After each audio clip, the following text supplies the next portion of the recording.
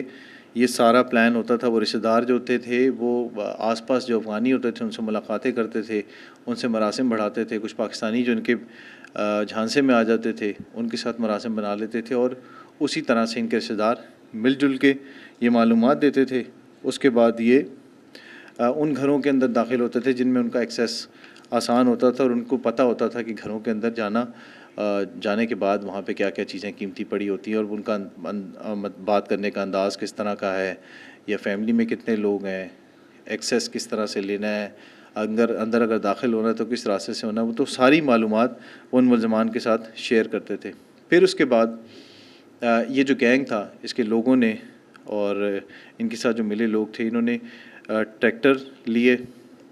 گھر لیے. فتح بخش کے اندر کا پولیس کا کہنا ہے کہ وہاں پہ بڑا آسان تھا ان لوگوں کے لیے گھروں کو لینا، اور اس کے بعد آس پاس کے جو سیکٹرز ہیں اور بڑے گھر ہیں، فارم ہاؤسز ہیں، ان تک پہنچنا ان کے لیے آسان ہو گیا تھا کیونکہ ان کا گروہ اتنا مضبوط ہو گیا تھا کہ مختلف جگہوں کے اوپر یہ 24 گھنٹے آپ کو نظر آتا تھا گھومتا پھرتا، کبھی کسی بھیس میں کبھی بھی کسی بھیس میں، اور یہ معلومات اکٹھی کرتے تھے. پھر کافی عرصے جو ہے یہ وارداتیں بھی چلتی رہی، کاروبار بھی ان کا چلتا رہا، کاروبار بڑھتا بھی رہا اور ان کو یہ شوق جو ہے وہ زیادہ ہونا شروع ہو گیا کہ یہ وردیاں بڑے کام کی ہوتی ہیں، جو رینجرز کی ہوں، پولیس کی ہوں اور باقی جو قانون نافذ کرنے والے ادارے ہیں. ویسے سی آئی اے پولیس کا یہ کہہ رہا ہے کہ جب انہیں گرفتار کیا گیا تو ان کے پاس رینجرز کی وردیاں تھیں اور یہ لیتے کہاں تھے، یہ ایجنسیاں تھیں پشاور کی جہاں پہ یہ ملزمان کہتے ہیں کہ یہ خریدنا بڑا آسان ہوتا ہے. تو رومان جو تھا اس نے ان سب کے ناپ شاپ لیے، پھر اس کے بعد یہ پشاور گیا، پشاور جا کے ایک جو ایجنسی تھی اس سے اس نے اپنی وردیاں بنوائی. وردیاں جو ہے وہ پہننے کے بعد پھر انہوں نے ان وارداتوں کا سلسلہ شروع کیا. اور دوسرا جو ان کا یہ ہوتا تھا سیف رہنے کا اپنے وارداتوں کے دوران، وہ یہ ماسک استعمال کرتے تھے اور پوری جو وردی پہننے کے بعد، یونیفارم پہننے کے بعد اس کے بعد یہ ماسک لگا دیتے تھے اور اس کے بعد وہ جتنے گیجٹس ہوتے تھے نظر آتا تھا کہ یہ گیجٹس بھی اسی ادارے کے ہیں. تو رات کا جو پہر ہوتا تھا اکثر جس وقت آپ گہری نیند میں ہوتے ہیں، یعنی 2 سے لے کے 3 ساڑھے 3 4 بجے کے ٹائم کے اندر یہ آتے تھے گھروں کے اندر اور اس کے بعد جہاں پہ ان کو مطلب ایکسیس ملتا تھا وہاں اندر گھس جاتے تھے، جہاں نہیں ملتا تھا وہاں سے یہ گیٹ کو ٹاپتے تھے اور اس کے بعد کہتے ہیں جی دروازہ توڑ کے یا دروازہ کھول کے اس کے بعد یہ اسی طرح سے اٹیک کرتے تھے کہ جی ہم کسی قانون نافذ کرنے والے ادارے میں سے ہیں اور یہاں پر تلاشی اس لیے لینے ہیں کہ ہمیں اس طرح کی انفارمیشن ملی تھی کہ یہاں پر جرم ہو رہا ہے یا یہاں پر لوگ ایسے رہ رہے ہیں جو مشکوک لگ رہے ہیں. تو اس سلسلے میں پھر یہ سارا تلاشی کا کام شروع ہوتا تھا. تو اس میں پولیس کا یہ کہنا ہے کہ 3-4 ٹپس ایسی ہیں جن کے اوپر آپ عمل کر کے اس طرح کی جو وارداتیں ہوتی ہیں ان سے آپ بچ سکتے ہیں. ایک تو یہ سب سے پہلی ہے کہ جب کوئی اگر بیل بجاتا ہے تو آپ پہلے آواز دے کے پوچھ لیں کہ باہر کون ہے. خاص طور پہ ہم یہ کرتے ہیں کہ اکثر ہم دیکھتے ہیں کہ بچے ہوتے ہیں گھر میں، بیل بجتی ہے، ہم کہتے ہیں جی جاؤ دیکھو کون ہے باہر، تو بچہ بھاگتا ہوا جاتا ہے اور وہ یا تو اس کو سمجھ میں نہیں آئے گا کہ میں نے کہنا کیا ہے، میں نے پوچھنا کیا ہے. اتنی دیر میں وہ کنفیوز اگر ہوا تو اس کے بعد اس نے دروازہ کھولا تو پھر اس طرح کی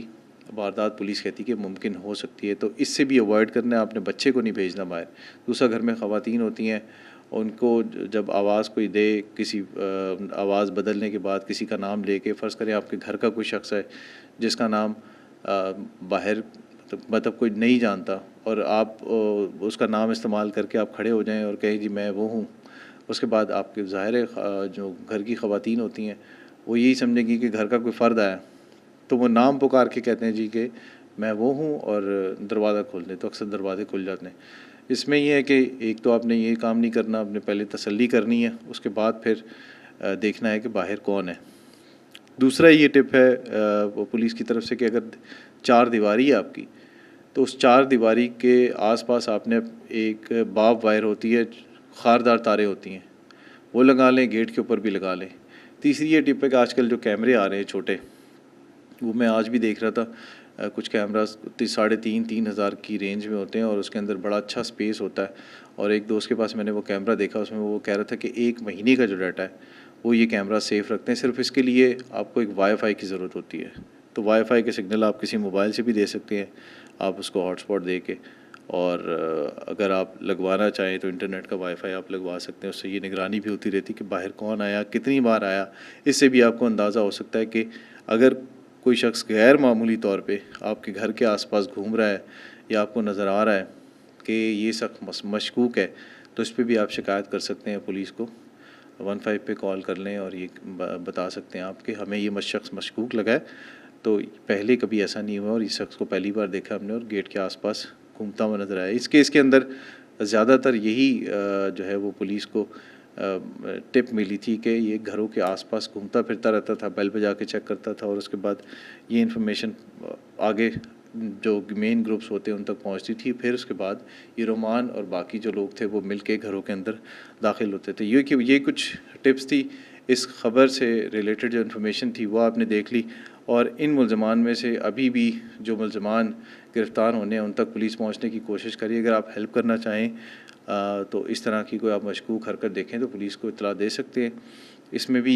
یہ ہے کہ پولیس کی طرف سے ایکشن لیا جاتا ہے اکثر کیسز کے اندر۔ دوسرا اس میں یہ ہے کہ اگر آپ کو لگتا ہے کہ اس طرح کے کیس میں کوئی آپ کے ساتھ یہ واقعہ پیش آیا ہے یا آپ نے کوئی رپورٹ کیا اس طرح کا کیس